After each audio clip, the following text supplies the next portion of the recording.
So, welcome to the Series of Voices Thank interview you. series. We're very lucky to be joined today by Dubravka Ugresic, who is here at the 57th Street Books to talk about her new work, Fox, and the new edition of American Fictionary. So, welcome. Reissue, thank you. Traditionally, these interviews begin by asking the author to describe the most recent work in your own terms. So to that end, and in keeping with that tradition, I'll ask you to describe Fox and to maybe describe its place in your oeuvre. I think this is a very difficult one task for the author to explain the work, and especially this one, like Fox. So let's say that first of all, I like to construct the novels which are not, let's say, mainstream novels, or those which common reader recognizes as a novel. So I already got such reactions saying like, oh yeah, this is good, but this is not a novel. like the reader knows exactly what is novel and what novel should be and look like. Yeah. So let's say that I'm talking in the terms of how reader expects novel to be, and in those, according to those expectations, this is a little bit different. This is a sort of a novelistic shift. So it consists of 6 chapters. It is connected. Those chapters are connected not only by the narrator. Narrator is me, but fictionalized me. Okay, I'm the character of a novel, and I'm also the narrator. Okay, so we can't say that this is really autobiography. Even if we say that this is autobiography, we wouldn't get much, wouldn't we? Indeed. Okay, so there are several elements which make this whole book consistent, and all the chapters link. One is narrator, fictionalized me. Second is plot, which is not so visible. You have to solve it as a riddle to see how things are connected, and then you will get the plot. So it is not on the first, recognized at the first glance. Then also a whole network of important themes and motives. That's what it makes consistent as a novel. And those motives are, first of all, symbolic role of a fox, and then themes like remembering and forgetting, oblivion, cultural oblivion, then also the role of the writer and changes within a certain time, demands of a writer, writer-reader relationship, market, and so on and so forth. Author's biography, themes like Scheherazade as an author, themes like Mozart and Salieri. There is a chapter 4, which is that theme is explored, and so on and so forth. But yes.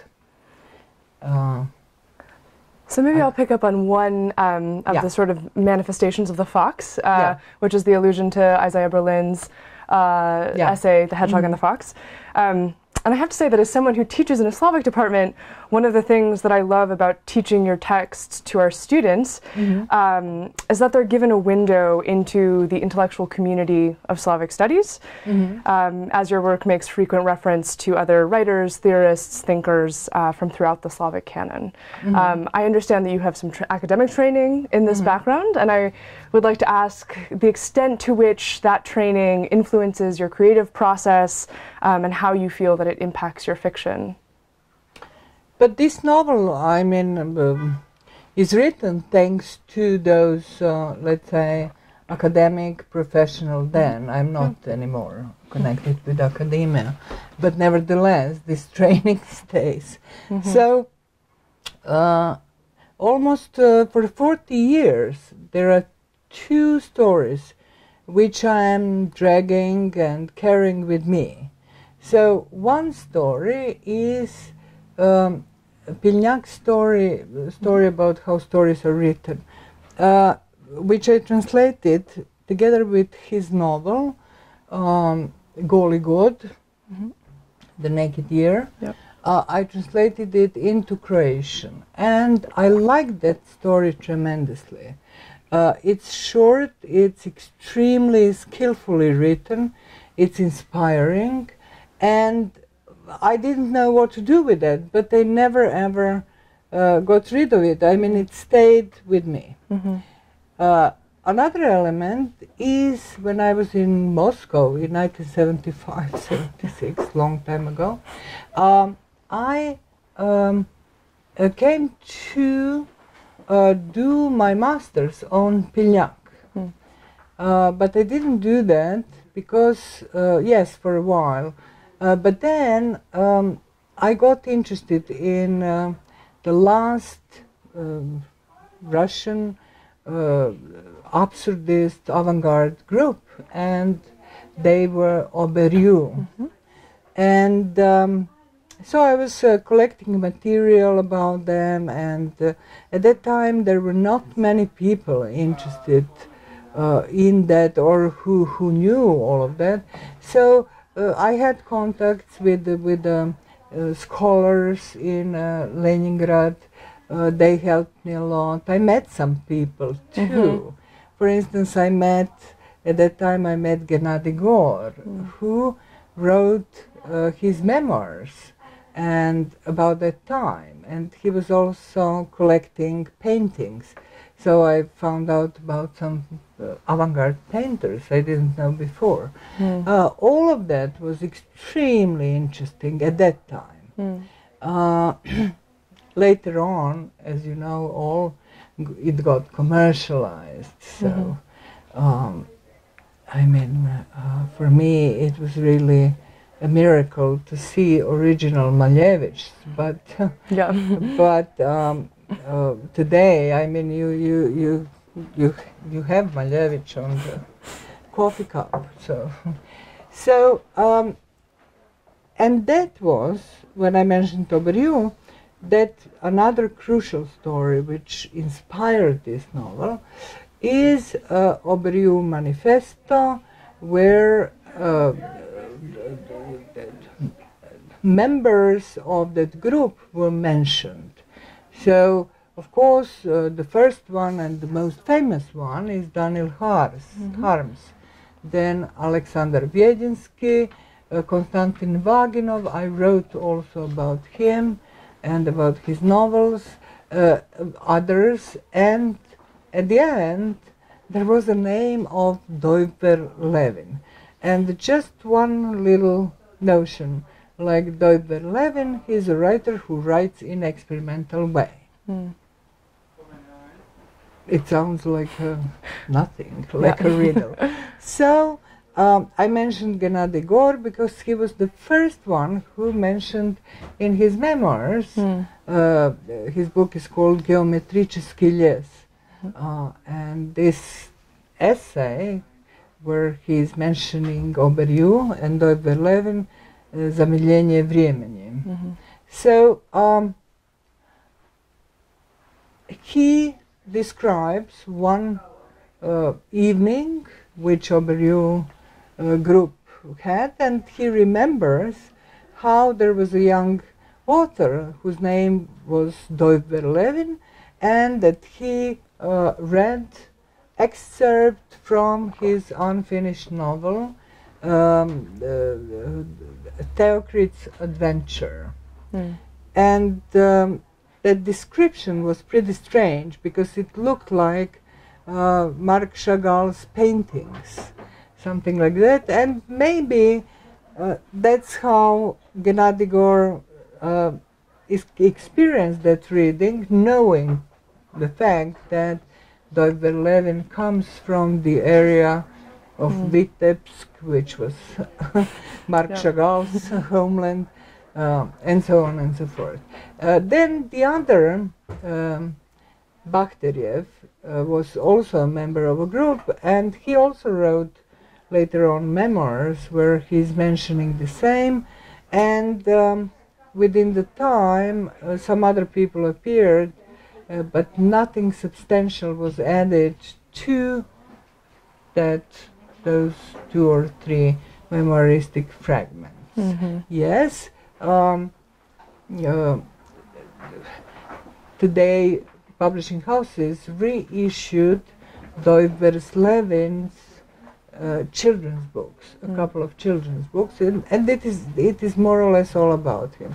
I was also attracted by a bizarre fact that his name was Boris, that there is another Boris Levin, also a writer, and they both, in fact, according to encyclopedias and Wikipedias, died at the same year of 1941 or 2, and that's it. So that's it. So I also, that story, I somehow, for unknown reason, I was carrying all my life. At one point, long time ago, I thought that it would be a nice idea to reconstruct that non-existing novel. And then, again within a time, I stayed, fascinated with such a destiny that you exist in somebody's memoirs or in somebody's manifesto, practically as a footnote. You don't leave trace, but your name is somewhere there. Yeah. So, and then, of course, that pushed imagination. And the rest is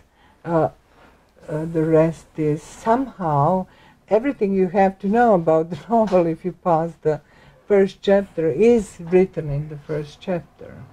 And then the rest is a sort of explanation or development of a little idea or notion or motif and so on. Maybe to transition to American Fictionary for a moment, another question I had broadly, but which I think is really well framed by this text, is the role of theoretical work in your fiction. This text, of course, has epigraphs from Shklovsky and Baudrillard, so from both within the canon of Slavic critical theory and Western critical theory, kind of broadly construed. And I was wondering how those theoretical texts serve as kind of touchstones for you, or are they a help or a hindrance in your creative process? How do These are new. Okay. In the first edition, I don't have Shklovsky and Baudrillard, but I like both because they both quotations because they explain a lot about how this book was built and written. So that's why. Yeah, I taught the Museum of Unconditional Surrender in a class on photography and witness literature, in which we also read Susan Sontag's On Photography, and the students were really interested by the fact that, in fact, that's explicitly referenced as an epigraph in that text to the beginning of the second part. So, we were curious about that. What should I say? I like research. I like research, really, and I like hard work also. And I'm the happiest when I have possibility to do research. I just have to stop myself, when I was writing Baba Yaga Laid an Egg, I was so happy to, you know, get drawn into all those folkloristic studies about Baba Yaga and other mythical creatures. That was perfect. I just had to stop myself and remind myself that I'm writing a novel. I'm not writing a, you know, another like scholarly study about right. On the topic of hard texts, another thing that sort of, you know, arises as an issue when teaching texts that have sort of as robust literary references as yours often do, is that students often ask if they're allowed to Google references that they don't understand. And as instructors, I think we're in a bit of a bind, because on the one hand, we can see that as something that, you know, allows a kind of access to texts and sort of makes them more available and accessible to students who otherwise might have a hard time connecting with texts. But of course, on the other hand, it makes those discoveries a little bit easier and maybe less hard-won and possibly less valuable in that sense. So I'm curious if that's something you have strong feelings about. You know, would it be okay if a student had to Google, first-year student at, you know, at the university had to Google who Boris Pilnyak was to read Fox? Is that something that you think they should do, or should they sort of encounter the text on its own terms? I think that there is, I mean, it was not meant to be, but now when the book is published, that, I mean, and when we are talking now, we can use it for a little educational moment. I think that literature is a system. And I also think that what's going on, it took some time to build that system. Beginning was probably when it was first, when they started at the university to teach literature. So then it was clear that literary text does not exist without allies. First ally is the reader, and then it is the interpreter, and then it is the teacher, and then it is the critic, and then it is a literary theorist, and so on and so forth. That we are all allies. We work all on one thing, and this is the book.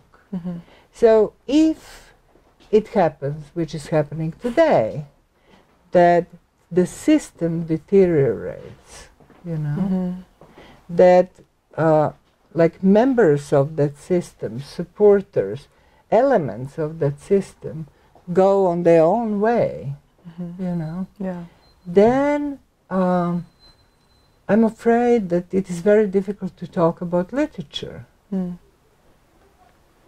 So I will tell you that writer, I mean, feels pretty alone. Before, there were fantastic publishers who would, you know, raise and take care about the whole generations of writers. Being editors, being best friends, being, you know, supporters. I don't see my publishers anymore. I don't know practically who is my editor. You know. I know in American case, because my publisher is small. Has that development changed your process at all? I think it does. It does, because you have an ally. He is a friend. So otherwise, publishing industry is huge. You have many elements there. You can have even an agent and not knowing your agent, and so on and so forth. So more and more somehow you feel like you are excluded from the process, although it doesn't feel like that to ordinary, let's say, follower of that process, because he reads about you know, he reads about festivals, about gatherings, about writers, about this and that. But that intellectual and culture. then academia. Academia was always readers, academia, interpreters, all together. History of literature, theory of literature, criticism. All of that was, we were allies.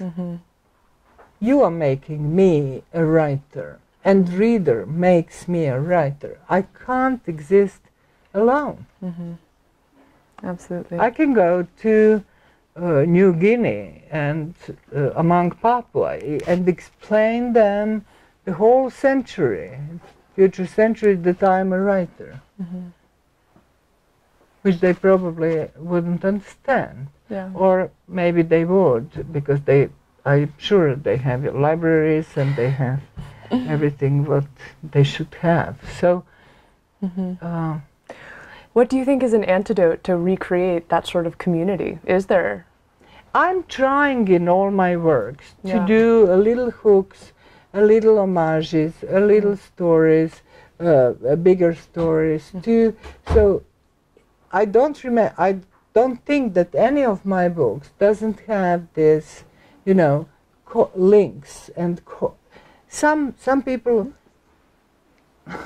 thankful to me. Let's say just because in my book Europe in Sepia, I quoted DMV. So they went to see whether that book exists, and then they discovered a wonderful Russian avant-garde writer, Yuri Olesha, and his beautiful novel Envy. So they would thank me for that. They wouldn't mention my book. They'd say, "Oh, thank you, because thanks to you, I discovered Olesha." So that makes me happy. Because I think that writers are a big family, and that we all belong to Republic of Letters. On that note, historically, these interviews ask by asking for book recommendations. So what would you give as your recommendations to kind of broaden that intellectual community? Oh gosh, it was so. Yesterday I took a boat tour. There is the architecture tour. Architecture, that tour. And then at one point it started to rain, so I went down, and there was a bar there, and I saw a young barman. Maybe he will appear today, maybe. So young barman who read Lolita, and I couldn't resist. I came, and I said, "Listen, I don't see barmans reading Lolita so often in my life. You're the first one." And then he explained it to me that, and I said, "I was a student of literature." He said, "No way." He said, "He is a barman." So he decided to make a list of classical literature, of some remarkable books, and he decided to read them. And I said, "So how's it going so far?" And he said, "Wonderful, I like it. It's such a wonderful novel." And that's it. And I invited him to come. And he asked me, "So please add a writer, your favorite writer, to my list." So I added Isaac Babel. And it was such a sweet moment. It was really. So Isaac Babel, if you want, the list. Do you want more? I think maybe we can call that a day. That was a wonderful anecdote. Welcome to Chicago, and we'll look forward to the talk. Thank you so much. Thank you.